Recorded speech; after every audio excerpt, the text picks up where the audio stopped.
Hello to everyone out there. I am Dr. Julie Allig, the Data Diva. I'm back here this week to talk to you about using data in your business. You can catch the replay if you don't happen to be free today on this lovely gray day in New Hampshire at 3 on a Friday afternoon. You can catch the replay here on LinkedIn, or I'm told it might be easier if you went over to my YouTube channel and caught it there. Either way, thank you so much for joining, and please leave comments, leave questions, and I would be more than happy to answer those. Today, you are not getting a solo episode. Today, I am thrilled to have a guest with me to talk more about data. I'm joined by Paul Seagar from Raleigh, and he is located down under in New Zealand. And in case on the replay, there might be a little bit of buffering or skipping or something happening, it might just be because we're going from New England to New Zealand. But anyway, Paul, I wanted to welcome you. Thank you for so much for taking the time to be with me today. And why don't you tell the audience a little bit about you and what you do with Raleigh? Yeah, thanks, Julie. It's a pleasure to be here. Yes, so I'm a chartered accountant originally, which in American speak is a CPA, and I started Raleigh just over a year ago with a long-term friend of mine actually, who has quite a different skill set, but a complementary skill set to me. And essentially, we like to uncover jaw-dropping moments within our clients' businesses, and we do that by digging into the data. There is a lot in the data of all sorts of businesses who use all sorts of systems that people don't realize. So we will work with our clients to provide dashboards that are live and interactive and dynamic and are constantly streaming data into them, and providing jaw-dropping moments about what's happening in their business. Nuggets of gold that are buried in the insights and data that they have within their organizations. That's great. I think, for those listeners or watchers who are familiar with me and my business, I talk about very much the same thing that you do, Paul. I don't use the words jaw dropping. That's really, that's good. But using the data that every business has, but might not realize they have, and really mining for gold, mining for those gold nuggets. Do you want to talk a little bit about a couple of the clients you've had where you've been able to come up with some of these jaw-dropping moments? Yeah, there's obviously a number of examples, but I guess the theme that we're talking about today is going to be inputting data to then pull out the insights at the back end, and that's the important part. You've got to have the data to be able to manage properly. So if you can't manage what you can't measure, and two examples of that, there's a video production company here in New Zealand that we've done a lot of work for, and when we were brought in initially, they didn't have a finance function set up correctly. So the first thing that we went about doing was obviously establishing the finance function and then a job management system that was going to allow them to capture what they were doing in terms of how their video producers were using their time, and then how they were interacting with their clients so that the clients knew what was going on. And the unique thing about this particular video production company was they weren't working on a project basis. They worked on what they called a subscription basis, whereby they would sell time. So for a fee, a client could buy, say, 200 hours of video production time that they could use over the course of a year. And then as that year progressed, that the hours were used on different videos. And they wanted to be able to show their clients how they were using their subscription, and so the client was also aware real time how they were tracking in terms of their subscription hours.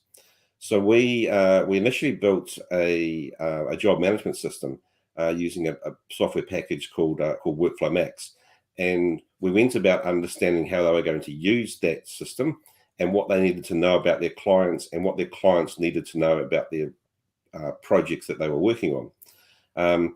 And out of the back end came a one-page attractive dashboard that measured exactly that. So the client could see how they were measuring, or how they were using their hours, when they were using them, what projects they were using them on, and also within that project, how the video producer was spending their time. For example, were they shooting the video? Were they writing a script? Were they doing post-production editing? Were they traveling to a business meeting? All sorts of elements that go into making up a typical video was captured. The other thing we did that was quite unique was we came up with a new method to track their subscription, which we called the burn rate. Now, the burn rate measured the hours that they had used on their subscription against the period of time that had elapsed, and that produced a percentage. And if that percentage was at 100%, then that meant they were burning their hours at the same rate that they were using up the time over their subscription period. If that burn rate was 100 or over 100%, it essentially meant that the client was burning their hours faster, and so they would run out of hours before the time period of their subscription lapsed. And that's a good news story for the business as a whole, because it meant there was an opportunity to resell another subscription early. Internally, though, it also impacted the business's capacity. It meant that their producers were working faster and longer hours than was expected. And the flip side of that is a client who was under 100% who was going to have hours left on the clock. And therefore, they represented a risk because they might feel they weren't getting value for their subscription and therefore may not re-sign. So by using this dashboard to allow them to see their hours real time, it engaged them more frequently. They could do more. They knew what they needed to do, and it became a key metric for the business as a whole.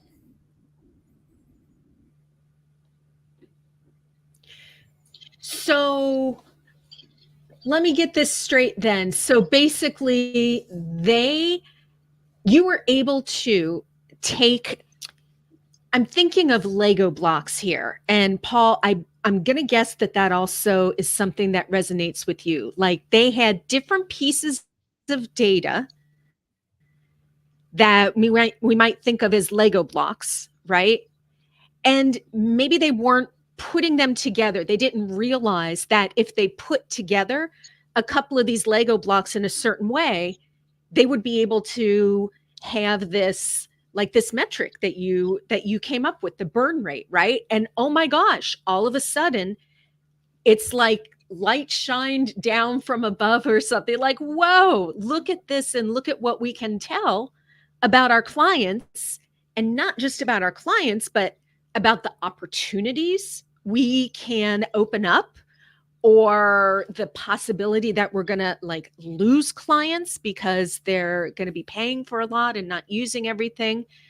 So does that Lego block, am I understanding that right? Yeah, that's exactly what it is, really, because you're right. Data, every piece of Lego is like a piece of data, and individually they seem meaningless. But when you put them together, you can build amazing things. And that's a really good analogy, and I like it a lot, and I completely agree with you. Well, thank you. I'm glad you do. I'm glad that resonates. So tell me, can you play out? So for someone like you, a chartered accountant, or like we in the States would think of CPA, you probably have in your head, of course, I know exactly what pieces of data I'm talking about here is the Lego blocks. But like for someone who isn't financial, isn't an accountant or anything, what are some of those Lego blocks that they have that they might not realize they could make a castle out of?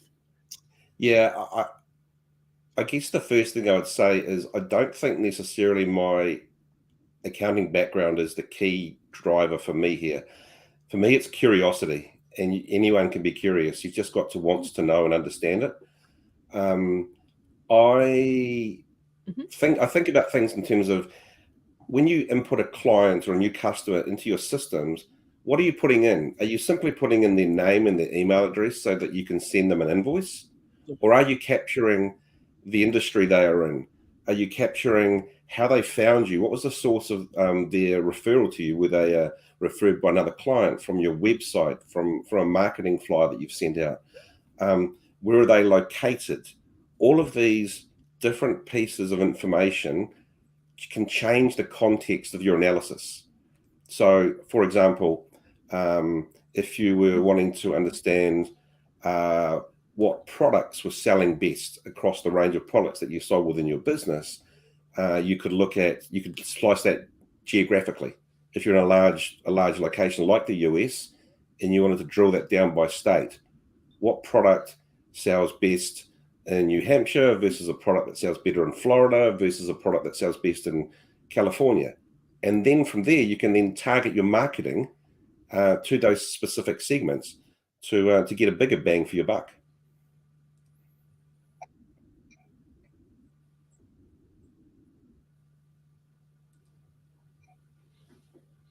That's awesome. That's awesome. And then refresh my memory. Did you have something to do with helping them actually choose what software to implement so that you were able to help them figure out if it had enough data, if it was capturing the data they needed? Yeah. So I guess the first thing I'd say to that is people can often use price as the driver for what package they end up using. And that can lead to poor outcomes. So you want to, I like to work backwards. Um, and so if you know that what your business plan is, you've got some certain goals in there, and you've got KPIs that you need to hit in order to achieve those goals, then you should also know what metrics you need to pull out to measure those KPIs. How are you going to measure them? Well, you need the data. Where is the data going to come from? It's going to come from the source of the truth, which is your systems you're using to run your business with. So therefore, think about what those insights that you need to find are and where that data is going to come from. And then can that system you are using or that the systems you are evaluating to use can capture that information. If they can't, there are some really good packages out there that allow you to customize the inputs. So what level of customization is available, and will that translate to allowing you to group those customized fields into a report at the end? That can be really key. And also, you've obviously got to bear in mind um, the ease of use of the system as well. And don't just think about it from your own perspective. Go and talk to other parts of the organization. Go and talk to the marketing department, to the operations department, to the finance department. What key pieces of information do they need to do their job? Can you build it into this system so you've got one source of the truth? So that makes a lot of sense.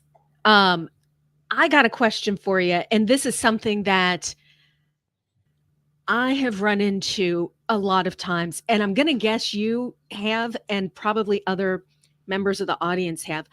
You talk about one source of truth, but in reality, in many organizations, there's not just one. What do you do when, I mean, it's curious, what do we do when there's more than one source of truth? Yeah, I that's a really valid question, and you're right. It's something I see a lot. Um, I agree. You're always going to have more than one system to run your business. You're going to have your CRM, something like a HubSpot or a Salesforce, and then you're going to have your job management, your stock management system in the middle, and then you're going to have your finance package that's going to do the invoicing and present you with a balance sheet and a profit and loss. Um, those systems should talk to each other. And so those are effectively one source of the truth because your CRM is providing all of your customer data and your job management system are managing your jobs, managing your stock. So that's again one source of data. When we talk about having multiple sources of truth, I'm really referring to spreadsheets, I think, because you get different departments who cobble together information in different Yeah. kinds of ways, and therefore what one department may think is the answer may vary to another department. But if you are all using the same system and pulling that data from that same system, then you are effectively, singing from the same song sheet now. Yeah, you should be. It's always tricky when one department has pulled down data and done manipulations that make sense for them, and then another department has pulled down data and then they've done manipulations and formulas and all that work for them, and then they come together and they're like, these numbers don't match. They Yeah. should. They both came from the same place, and it's like people forget, oh yeah, we define this slightly differently, Yeah. and that's why the numbers are off or something. Yeah. Yeah. I completely agree. And that's something I talk about with clients as well, as context is important. So yes, be curious, understand your information and dig into it, but also be aware of the context at which you are looking at that information in. Are you looking at it through the same lens in terms of we've grouped all the customers together, or has one team grouped customers only from the West Coast and treat customers from the East Coast differently? Are they all from the same industry? There are all sorts of ways of slicing and dicing data that can lead to different outcomes and different answers if you're not aware of those.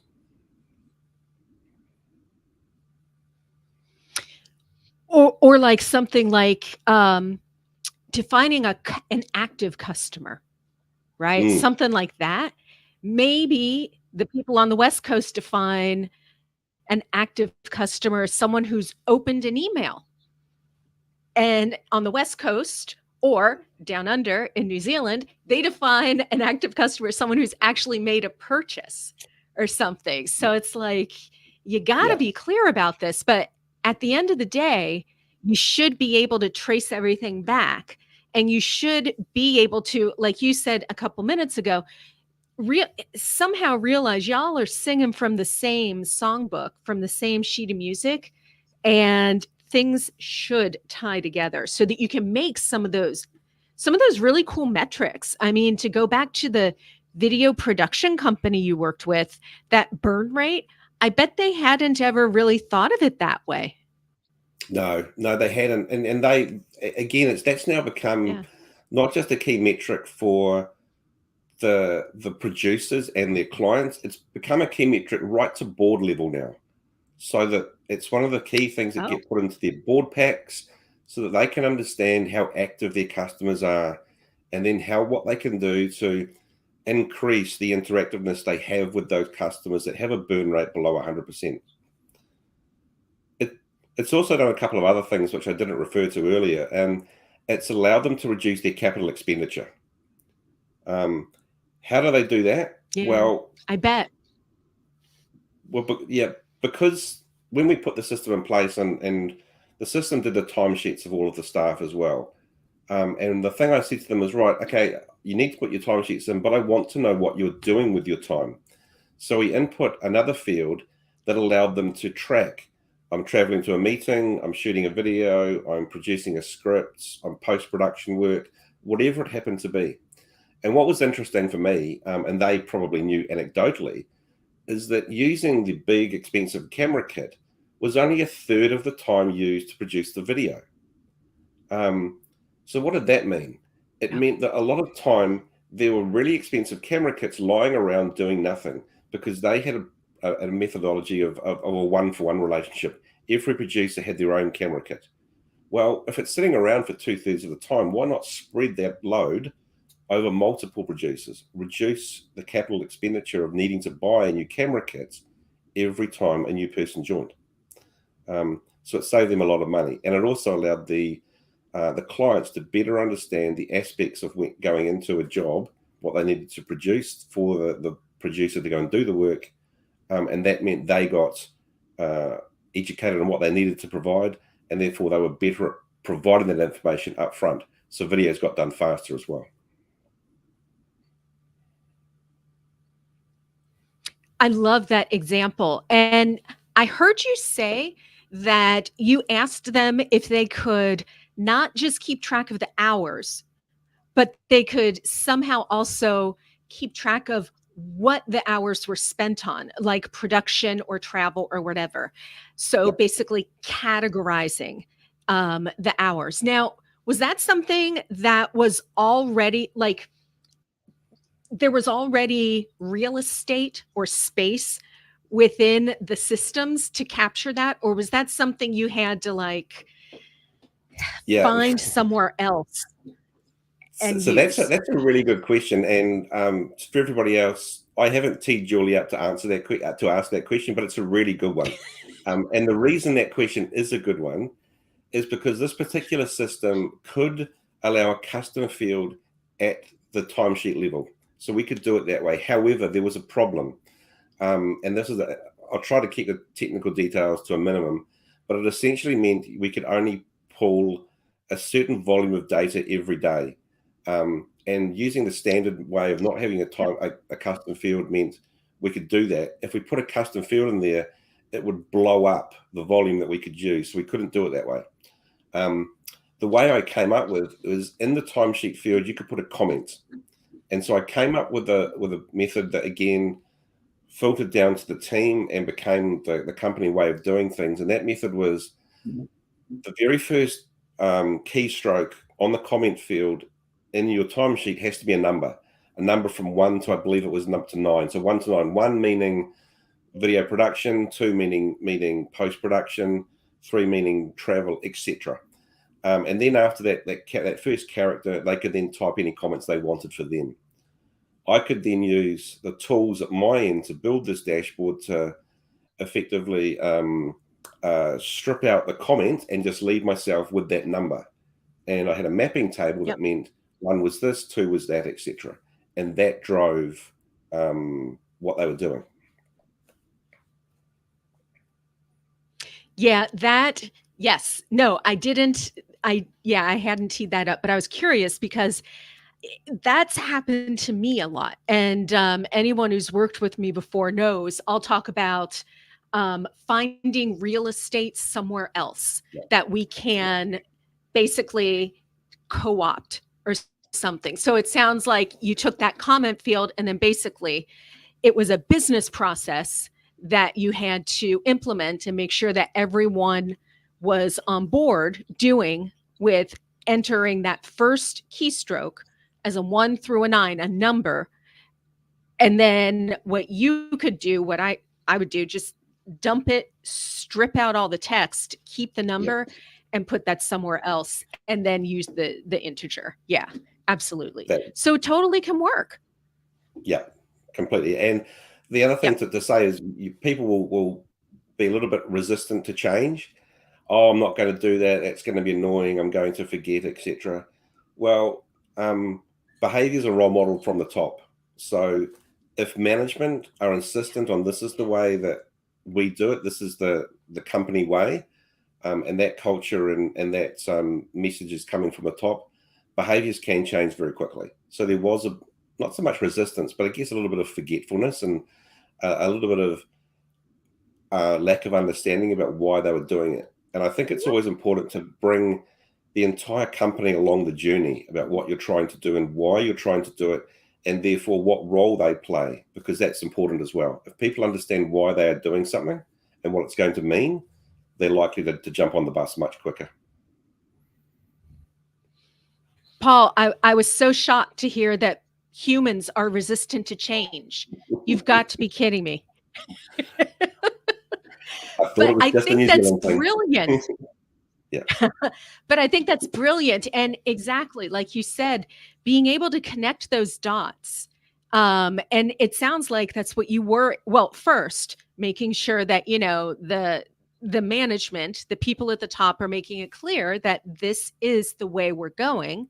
We are going to do this because, and then because they're going to be able to calculate this really cool percentage, this burn rate that even the board is interested in. And so that seeing from the perspective of an employee who now has to do a different process, right?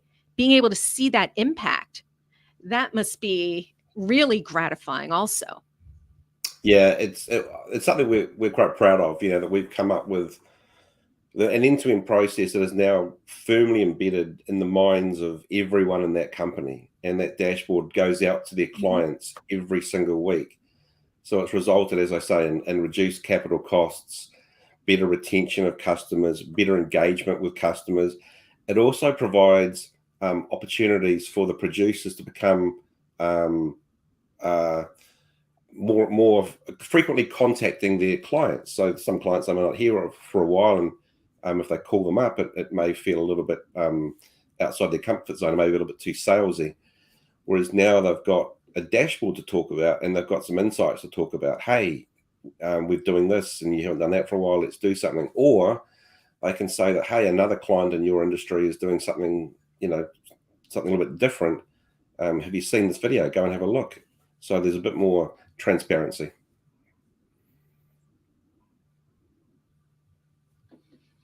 Yeah, transparency, and also I can imagine the customer also feels like um, their vendor, your client, the vendor, the video production company, actually cares about, the contract and how many hours and all have been spent and what they're getting out of that, that ROI.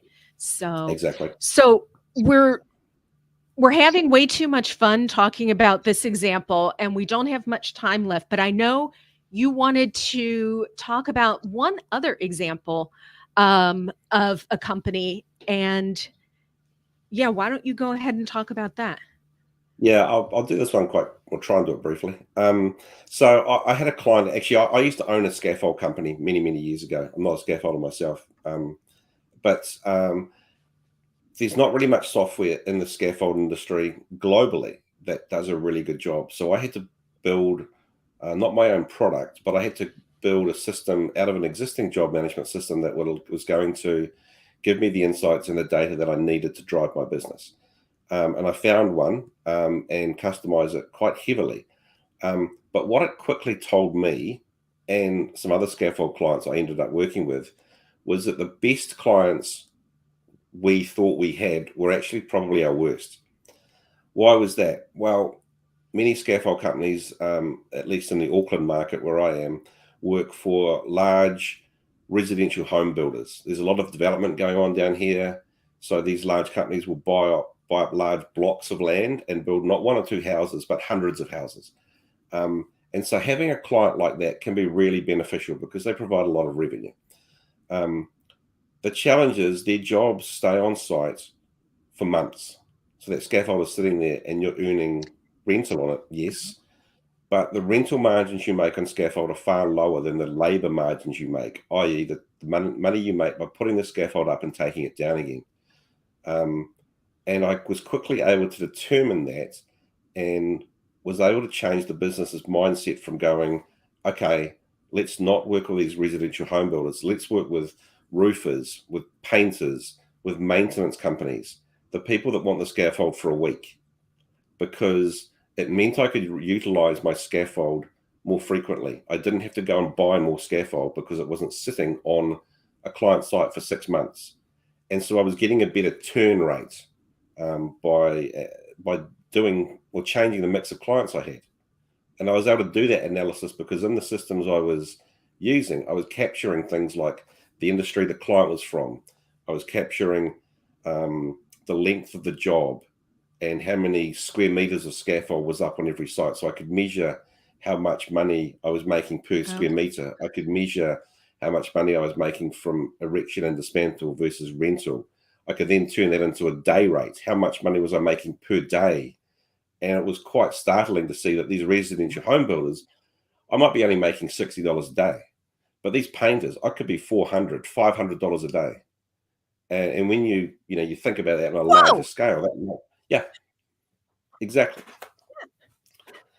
So I did this analysis with a few clients who then ended up changing their mix, and they've saved on their capital costs. They haven't needed to buy as much scaffold. They can turn their scaffold much faster, and at the same time, their bank balance is growing as well. I love that. That is such a good example. And all you did, all in air quotes here, all you did was you started looking at, you know, how much am I making on this per day, per week? You're looking at your costs that way and just lining it up, different clients in different industries, and actually taking a look at it. So it isn't like you were doing any advanced econometric modeling or anything. You're simply calculating different costs and breaking things down. Absolutely. Yeah. Yeah, I love that. Um, we are just at about time. I wanted to invite you. How can people get in touch with you if they're interested in the kinds of work that you and your partner do, or something like that? Yeah. Yeah. Thanks. So I guess the first thing I'd say was, connect with me on LinkedIn. I'd love to connect and engage with people on LinkedIn. Trying to be a lot more active there. And secondly, visit our website, rallythedata.com. It talks about us, what we do in terms of work. There are some blogs on there. The video company example is actually on there on our case study page. You can read through that one and some other ones as well. But yeah, I'd love to be engageable with the US audience. I've worked a lot in Europe and obviously here down in New Zealand. So we have a lot of connections in those parts of the world, but not many in the US. And I'd certainly like to grow that audience as well. And if I remember correctly, you're a fan of American football too, aren't you? I am, yeah. I grew up playing rugby, which is it's a religion here in New Zealand. But I do like watching American football, more so the college football than the NFL, if I'm honest.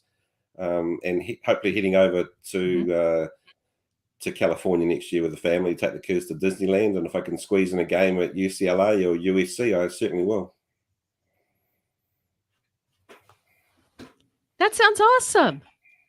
And I know that today your time, but tomorrow US time is or no, tomorrow US time and the next day your time, there are a lot of college games on.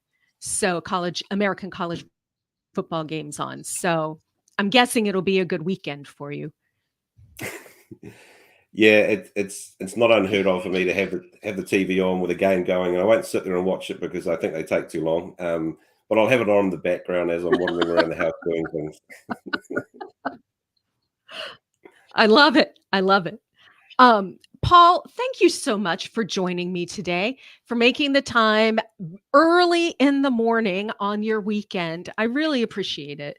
And thank you so much for sharing your stories about how important it is and what value you can bring to your clients by looking at the data that you might just not be paying attention to.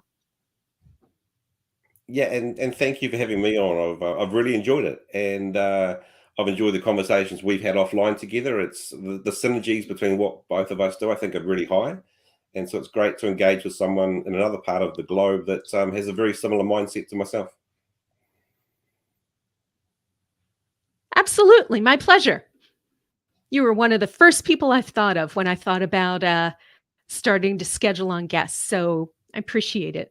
I appreciate it. And to everyone out there watching the replay, thank you so much for tuning in. Again, Dr. Julie Allig, the Data Diva. I will be back in 2 weeks with another special guest. So keep an eye out over on LinkedIn for who that's going to be. And until next time, go forth and analyze.